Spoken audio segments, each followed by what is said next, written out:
कई बार मैंने देखा है कि मैं लंबे समय से सकारात्मक ही सोच रहा हूँ, फिर भी परिणाम मुझे है नकारात्मक ही दिख रहे हैं। ऐसा क्यों होता है? हेलो ब्यूटीफुल सोल्स, आज की वीडियो बहुत अच्छी है। आपको पता चलेगा कि आप अपनी सोच के साथ अपनी ज़िंदगी को कैसे बदल सकते हैं, कैसे पैसों को मैनिफेस्ट कर सकते हैं, कैसे अच्छे रिश्ते कर सकते हैं। तो वीडियो में बने रहिएगा। पीसफुल प्योरली इस चैनल को ज़रूर सब्सक्राइब करिएगा, वीडियो को लाइक शेयर करिएगा। कई बार मैंने देखा है कि मैं लंबे समय से सकारात्मक सोच रहा हूँ, फिर भी परिणाम जो है मुझे नकारात्मक ही दिख रहे हैं। ऐसा क्यों होता है? इसका कारण बिल्कुल स्पष्ट है। आज आपको नकारात्मक परिणाम इसलिए मिल रहे हैं क्योंकि आपने पहले कभी नकारात्मक विचार सोचे थे। अब वो फल आपको दे रहे हैं। अगर आज आप सकारात्मक विचार सोचने लगे हैं तो बस थोड़ा सब्र करें। समय आने पर आपको सकारात्मक परिणाम मिलने लगेंगे। लेकिन लोगों में सब्र नहीं होता। वे सोचने लगते हैं कि सकारात्मक विचारों से ये तो कुछ फायदा नहीं होता, इससे तो अच्छा होता है कि हम नकारात्मक विचार ही रखें। इसके बाद जब वे नकारात्मक विचार रखने लगते हैं तो अचानक उनके जीवन में सकारात्मक परिणाम मिलने लगते हैं। तब मन में विचार आता है, अरे मैं तो नकारात्मक विचार रख रहा हूँ, फिर सकारात्मक परिणाम क्यों मिल रहे हैं? क्योंकि पहले जो सकारात्मक विचार रखे थे अब उनका फल मिल रहा है। इसको मैं आपको एक एग्जांपल से समझाती हूँ। मान लें आपके पास 3 खाली टंकियां हैं। हर टंकी के नीचे एक नल लगा हुआ है। आप पहली टंकी में चावल भरते हैं, दूसरी में गेहूं और तीसरी में गेहूं चावल दोनों मिलाकर भर देते हैं। जब आप चावल वाली टंकी का नल खोलते हैं तो चावल के दाने निकलने लगते हैं, और जब गेहूं वाली टंकी का ढक्कन खोलते हैं तो गेहूं के दाने निकलने लगते हैं। यह स्वाभाविक है। अब हम ये मान लेते हैं कि चावल के दाने अच्छे कर्मों का परिणाम है, जबकि गेहूं के दाने बुरे कर्मों का परिणाम है। एक इंसान चावल की टंकी में बुरे कर्म डाल रहा है, लेकिन नल खोलने पर उसे अच्छे फल बाहर निकल रहे हैं। दूसरा इंसान गेहूं की टंकी में अच्छे कर्म डाल रहा है, लेकिन नल खोलने पर उसको बुरे फल बाहर मिल रहे हैं। जब कोई इंसान चावल की टंकी में गेहूं डालता है तो लोगों को दिख जाता है कि वह बुरे काम कर रहा है, लेकिन वे देखते हैं कि टंकी के नल से चावल के दाने बाहर आ रहे हैं। इसका मतलब है बुरे कर्म करने के बावजूद उसको अच्छे फल मिल रहे हैं। लोग उसकी तारीफ कर रहे हैं और वह सुखी भी दिखता है। दूसरे लोग किसी की आंतरिक अवस्था नहीं जान सकते, ना ही उसके आंतरिक गुणों को जान सकते हैं। यह जान लें कि अच्छे गुणों के अच्छे परिणाम ही मिलते हैं, भले ही भी किसी बुरे इंसान के अंदर मौजूद हो।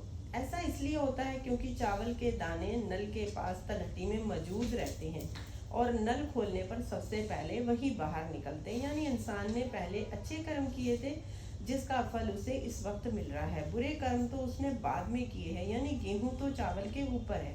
जब अच्छे कर्म यानी चावल के दाने खत्म हो जाएंगे तब उसके द्वारा डाले गए गेहूं के दाने निश्चित रूप से बाहर निकलेंगे, यानी कि बुरे कर्मों का हिसाब जरूर चुकता करना पड़ेगा।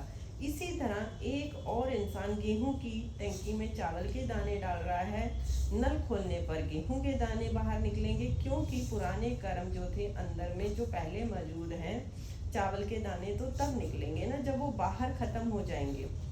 जब ऐसी परिस्थितियां पैदा होती हैं तो लोग सोचते हैं किसी के द्वारा अच्छे कर्म करने के बावजूद भी उनके साथ बुरी घटनाएं क्यों हो रही हैं, उनके साथ बुरा क्यों होता है, बल्कि जो अच्छे होते हैं उनके साथ अच्छा होना चाहिए।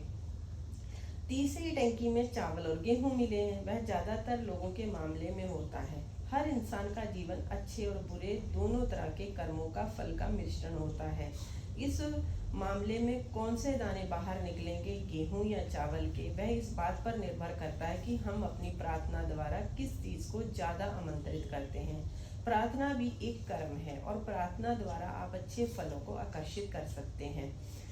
एक एग्जाम्पल से आपको स्पष्ट हो जाएगा कि बुरे लोगों को अच्छे फल और अच्छे लोगों को बुरे फल क्यों दिखते हैं। यह भी स्पष्ट हो जाता है आज टंकी में किस प्रकार के बीज डाले जाने चाहिए। वर्तमान में टंकी में चावल या गेहूं डालना पूरी तरह से आपके ऊपर निर्भर है, यानी कि पूरा विकल्प चुनना आपके हाथ में है।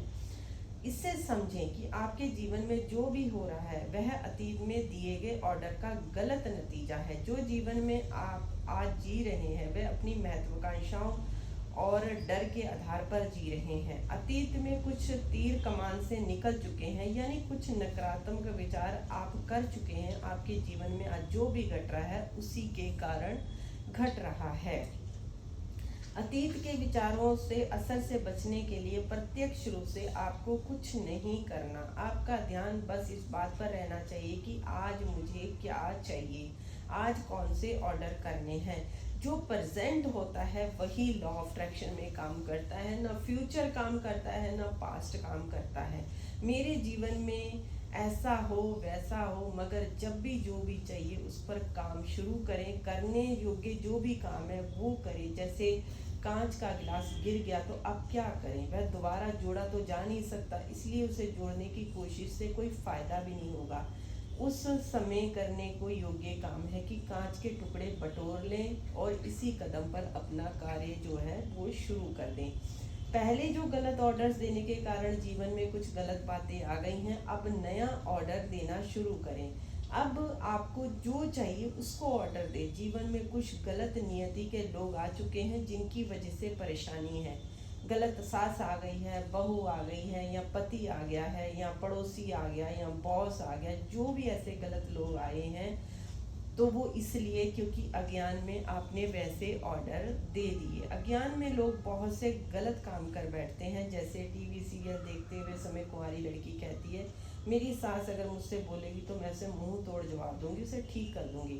अब उस लड़की को ये बात पता ही नहीं चलती कि वह गलत ऑर्डर देकर अपने जीवन में ऐसी सास को आकर्षित कर रही है। अगर सास टीवी सीरियल देख रही है तो वह कहेगी कि मेरी बहू ऐसी करेगी तो मैं उसे पकड़ लूंगी। सास भी अपने जीवन में वैसी ही बहू को आकर्षित कर रही है, हालांकि उसे भी ये बात नहीं मालूम है। अब जो तीर कमान से निकल चुके हैं उनकी चिंता छोड़ दें, यानी अतीत में जो भी गलत चुनाव किए हैं उन्हें भूल जाएं।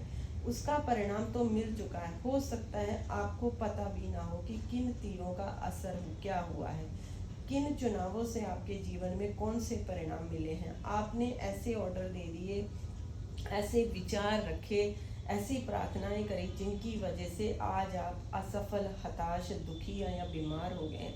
लेकिन आगे से सोच समझकर काम करें, नया ऑर्डर दें। यदि आज आप कुछ उल्टा सीधा खा लेते हैं जिससे तकलीफ होती है तो नया ऑर्डर वही होना चाहिए।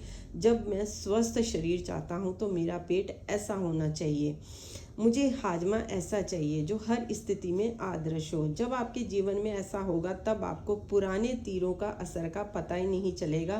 पुराने तीरों की वजह से जो दर्द उठेगा, दुख होगा, लेकिन जब आप इतने मजबूत बन जाएंगे कि आपको कुछ पता ही नहीं चला।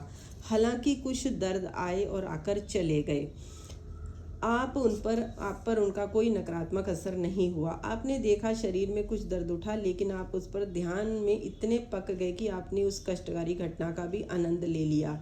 अतीत में जो हो गया उस पर से ध्यान हटाकर वर्तमान में जो हो सकता है उस पर ध्यान देने का कार्य करें। इस तरह आप लगातार विचारों से अपनी ज़िंदगी को बदल सकते हैं। तो ये थी मेरी छोटी सी आप लोगों के लिए ये वीडियो। आई थिंक आज आप लोगों को बहुत अच्छी लगी होगी, हेल्प मिली होगी सब चीज़ों के लिए। तो वीडियो को लाइक शेयर करना मत भूलिएगा, चैनल को सब्सक्राइब करते रहिए और मिलती हूँ आपको नेक्स्ट वीडियो में नई नॉलेज के साथ। Take care, bye bye everyone.